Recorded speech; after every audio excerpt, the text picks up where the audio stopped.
Hey, so good morning. I think it's Wednesday. We are continuing our series on finding the Messiah, finding Jesus Christ in the Old Testament. Today I have the privilege of talking about Hosea. Maybe it's one of those rare books you don't read very much. It can be found in the Minor Prophets. First question today is, what's the difference between a minor and a major prophet?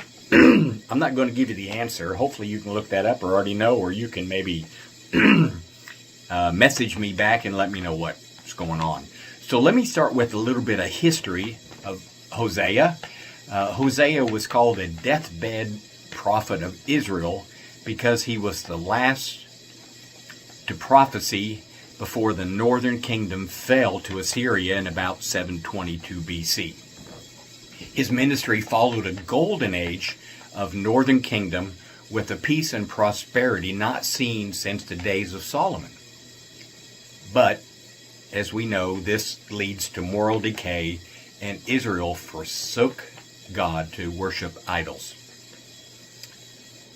So in the beginning of the very first part of the book, God instructs Hosea to marry a whore, a prostitute, a hooker, we might say now, whose unfaithfulness to her husband would serve as an example to Israel's unfaithfulness to God. The book shows the depths of God's love for his people, a love that tolerates no rivals. And I was mindful of Deuteronomy 5:7, in the Ten Commandments, you shall have no other gods before me. So my first thought when I was thinking of a Hosea, he was probably not a very well-liked person. Continually, oh, there goes Hosea, he's crying doom and gloom again, and he's raining on our parade and trying to ruin all of our fun. So,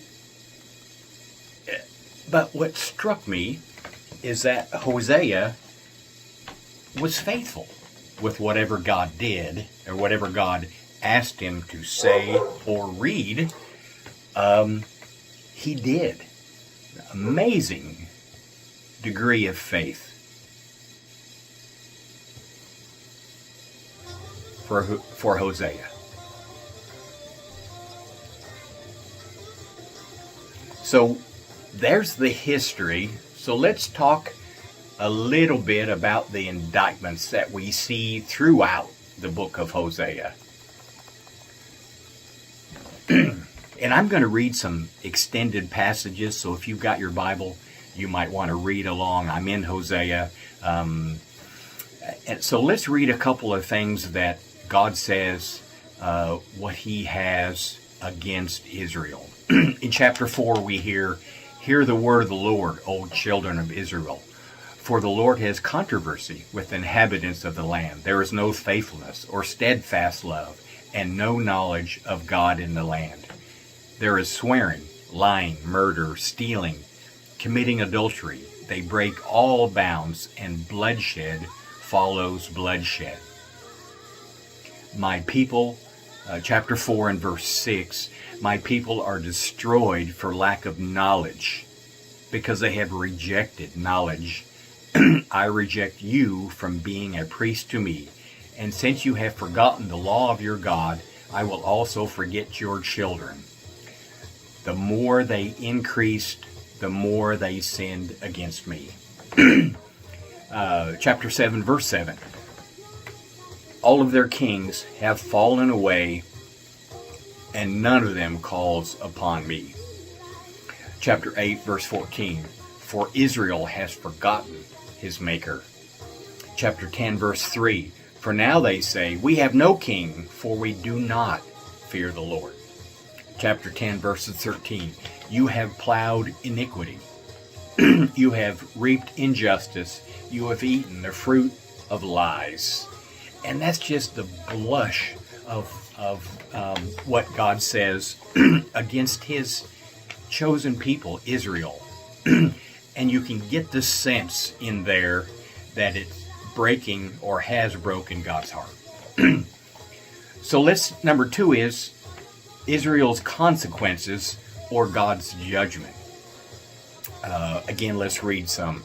In chapter 5, verse 4, their deeds do not permit them to return to their God, for the spirit of whoredom is within them, and they know not their Lord.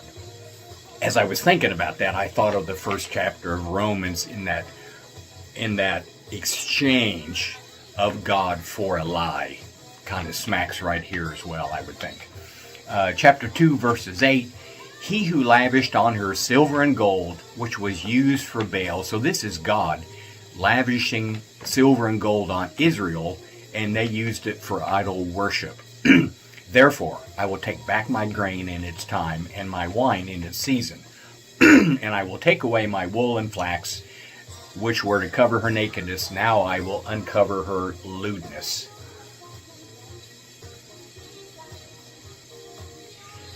Chapter 4, verse 9.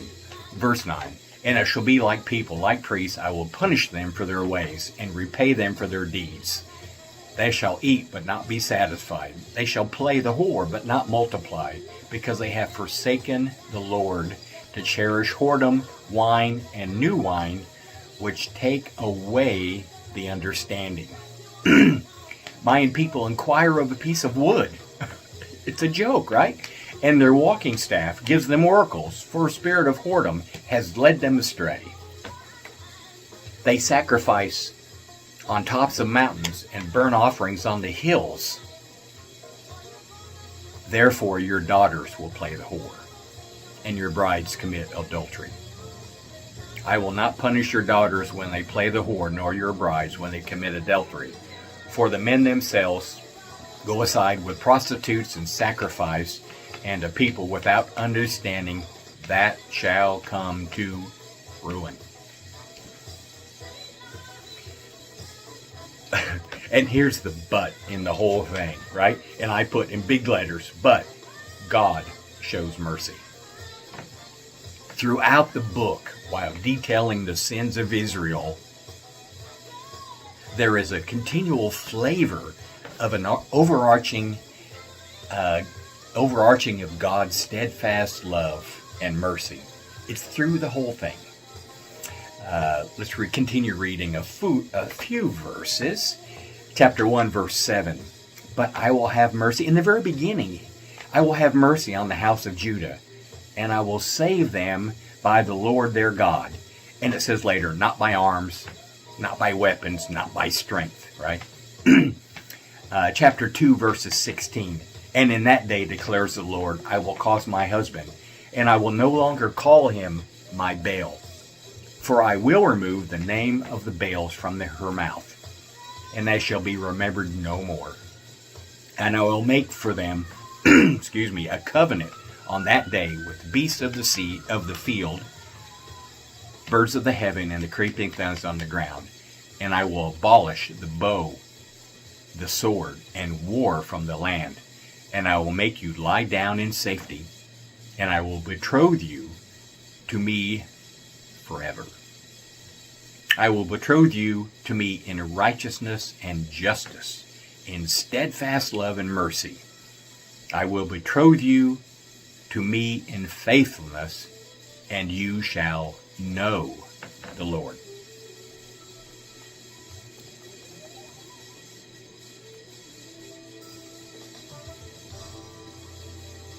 And I will sow for myself in the land, and I will have mercy on no mercy. And I will say to not my people, you are my people, and you shall say, you are my God.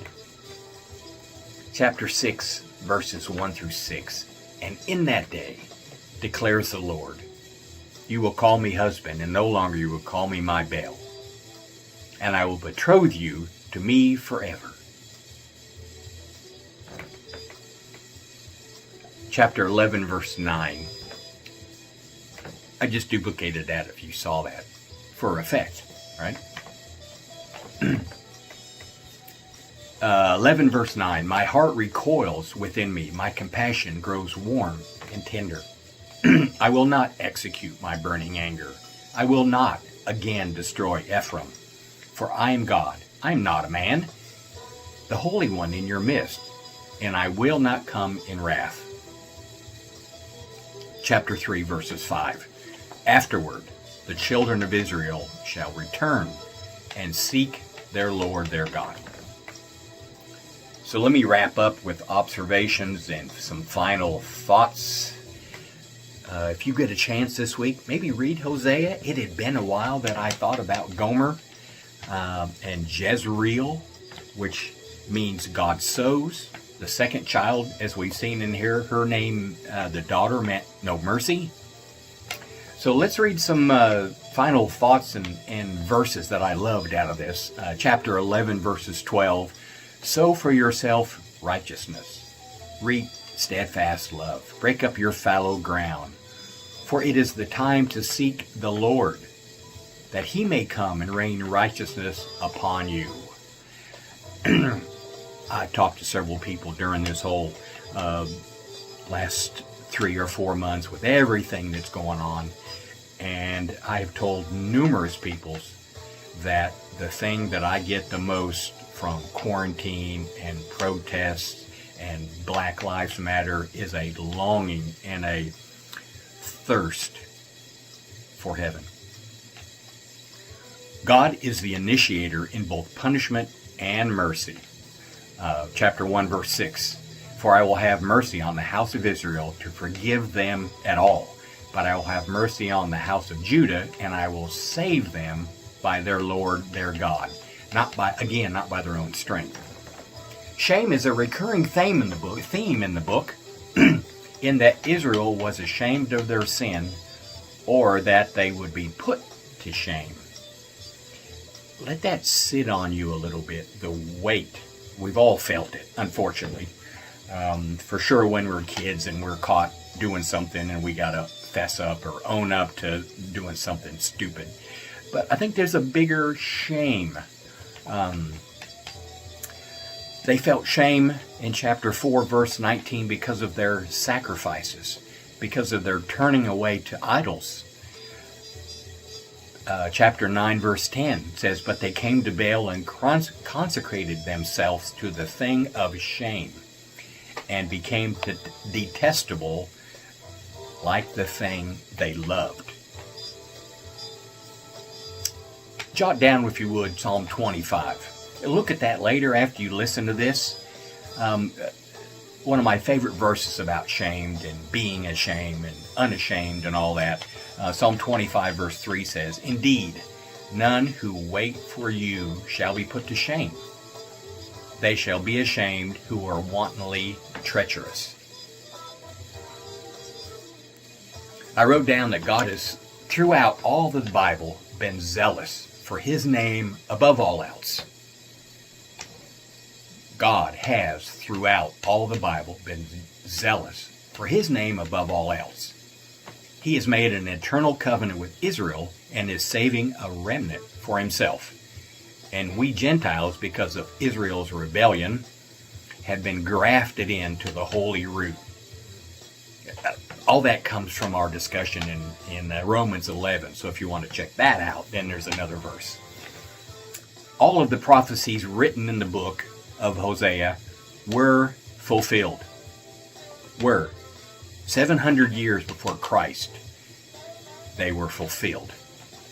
Israel was taken captive around 724 and held in captivity for 70 years, but it has been said that they never worshipped idols again.